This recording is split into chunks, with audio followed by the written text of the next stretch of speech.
Hi guys! Medyo kakaiba tong vlog na to because it's a different video, different setting. But I really wanted to create this video because it's something very real to me about personal finance. Last night, talaga ang tagal kong hindi natulog because I want to share how your life will change after your first 100,000 pesos. Kasi it's a game changer when it comes to personal finance. And I want to also tell my story on how this affected my personal finance journey and even my life. Hindi ko nga siya na-expect na parang, oh my gosh, malaking change pala siya nung panahon na yon. But come to think of it, it played a pivotal moment in my life when it comes to personal finance. Saving up my first 100,000 pesos, the journey I went to that first 100,000 pesos, and why it will and it can also change your life when you save up, when you invest that first 100,000 pesos mo. Okay, let's start.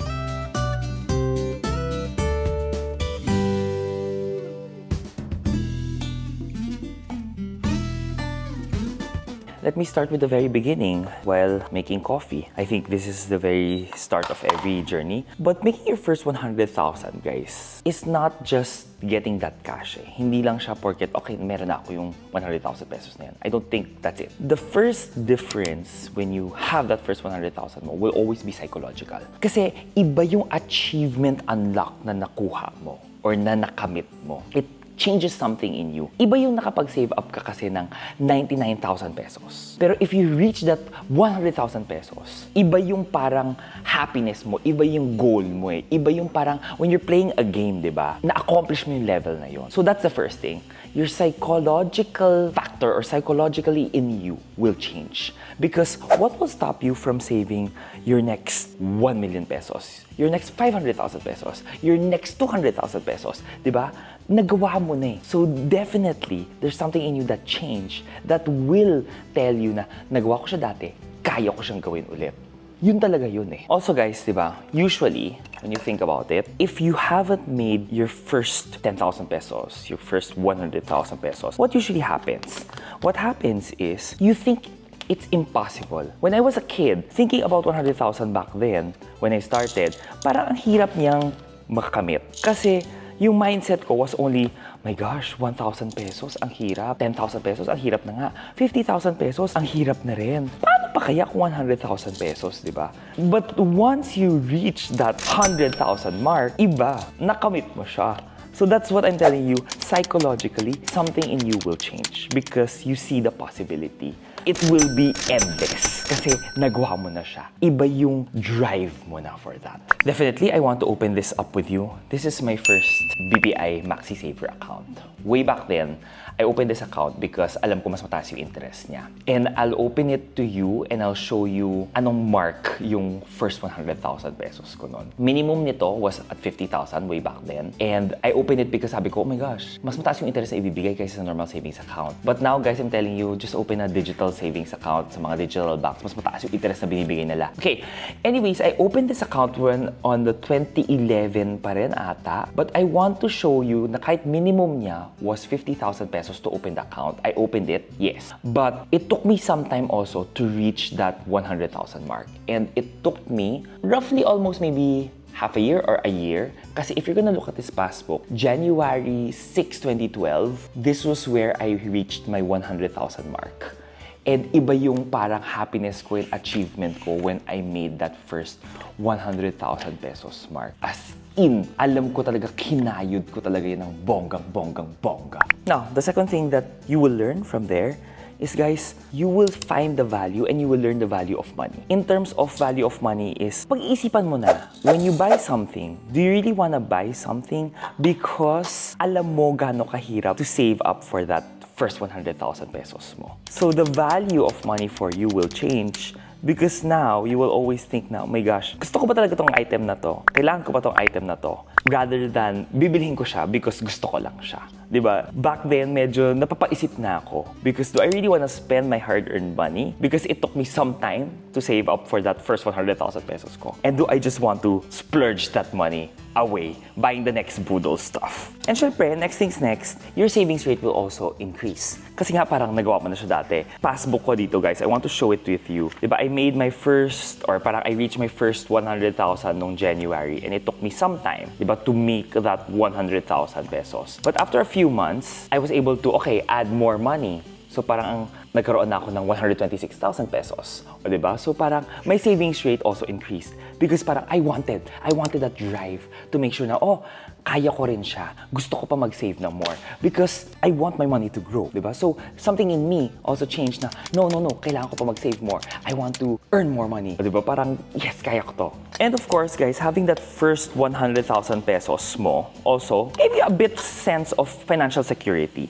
In a sense na pagtutuusin mo, a lot of things that we might need here in the Philippines, paminsan magkaroon ka ng emergency man, usually, most often than not, kaya masolve yan ng 100,000 pesos. May emergency ka, kailangan mo paayusin kotse mo, kung kailangan mo man paayusin yung kotse mo. If you have hospitalization, knock on wood, syempre ayaw natin yon, di ba? May pandagdag ka para sa HMO mo, just in case.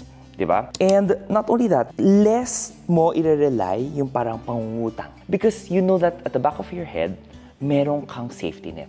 This served as roughly my emergency funds back then when I made that first 100,000. Naging emergency fund ko rin siya. So at least I did not have to rely on loaning, mangungutang sa other people, which I never liked rin naman, which I never did. I rarely do it, diba? But at least, safety net ko siya.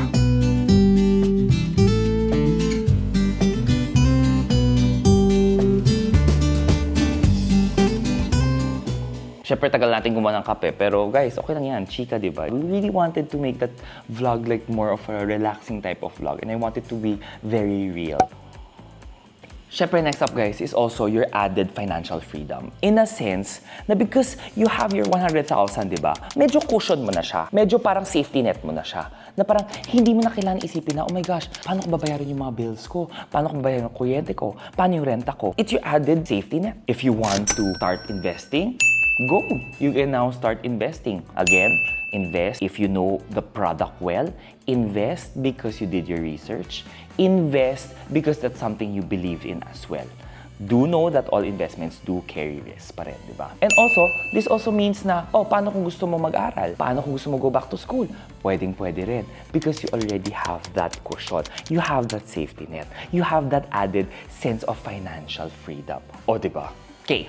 Now naman, it opens up to investments and other opportunities. Guys, you always hear about compounding interest. You always hear me talk about, oh, mag-invest tayo consistently. And compounding interest, the name of the game will always be time. For your money to work hard, kailangan mo rin ng time when it comes to compounding interest. Because through time, if you started early, you started young, guys, doon mo makikita ang exponential growth. For example here, if you have that 100,000 pesos, wala kang gagawin with your 100,000 pesos.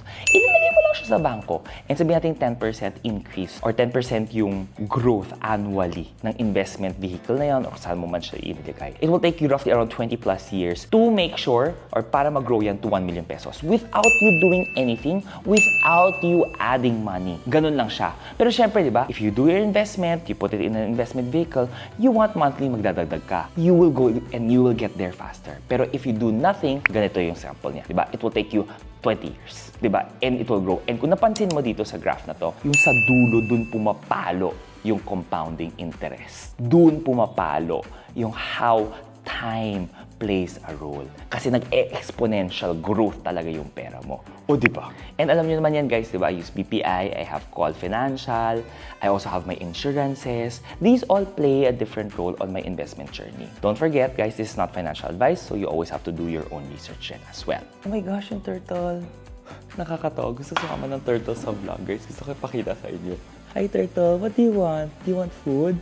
You're hungry? Wait lang, guys. Hanap muna ako ng pagkain para sa turtle before we start this vlog. I think gutom siya. And the next point will also be related to this. Turtle!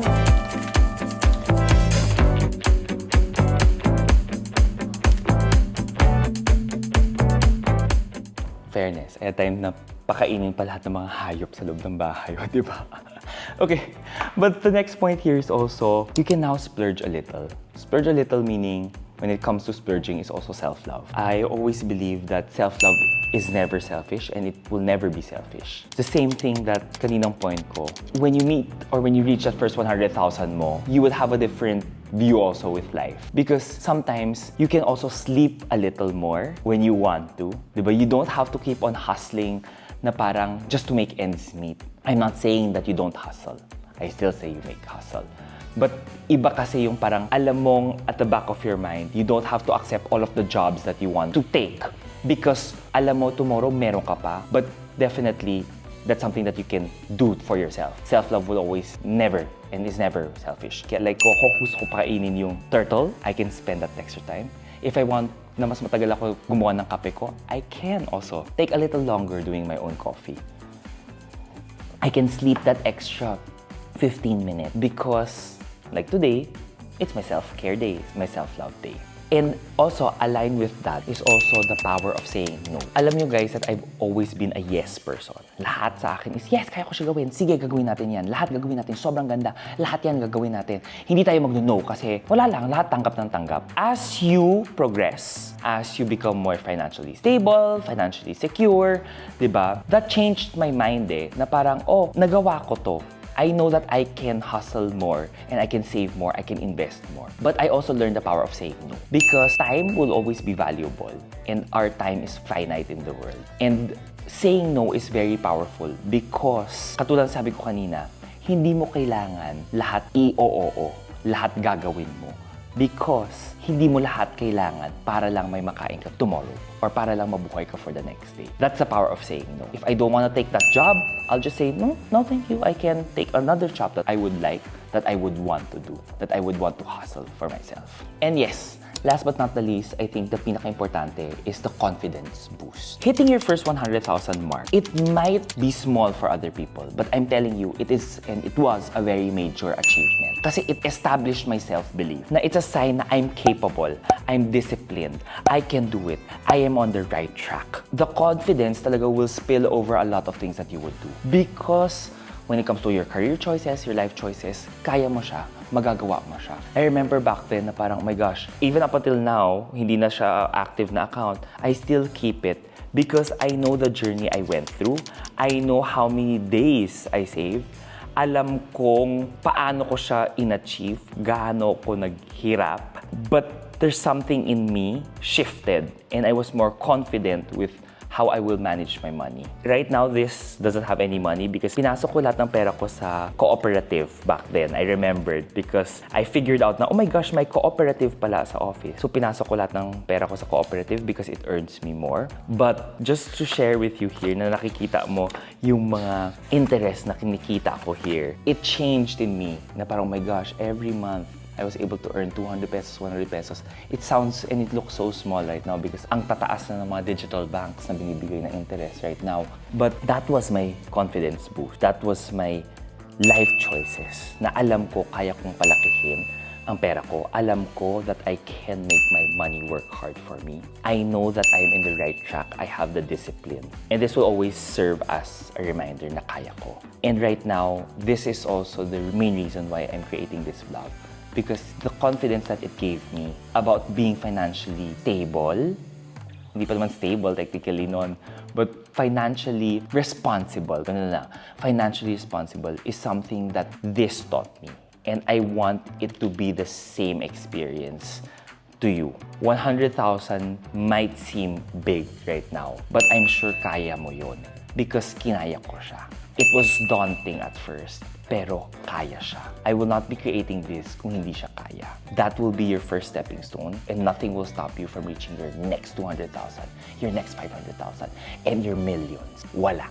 So yun guys, that's why life changes or everything changes having your first 100,000 pesos. It's not really about just having that money, but it's all the changes that will bring to you, bring in your life, that you will have, that you will gain as experience as well. Don't forget that, of course, This is a journey. This is a personal journey. I always talk about personal finance being your personal story. It's not a one-size-fits-all. It has to be tailor-fit to your life. It will always be a journey. Iba ang journey mo sa journey ko. Iba yung tatahakin mong daan. But it will be a fruitful, it will be a very interesting journey. Lagi na sinasabi, di ba? This is not a sprint. It is a marathon. Enjoy that journey. Enjoy that marathon. Enjoy everything that life will throw at you.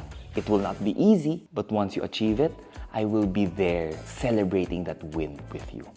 So guys, I hope this vlog naging meaningful sa inyo. And if you do, share it to someone. Like it. And guys, comment down below. You resonate with this journey. And syempre, balikan nyo ko once you hit that 100,000 journey mo because I want to celebrate that win with you. See you in the next vlog. Bye guys. O diba, kinain niya. Yes. Enjoy. O diba, cute. So every morning, ito na yung trabaho ko. Kailangan ko na sa pakainin.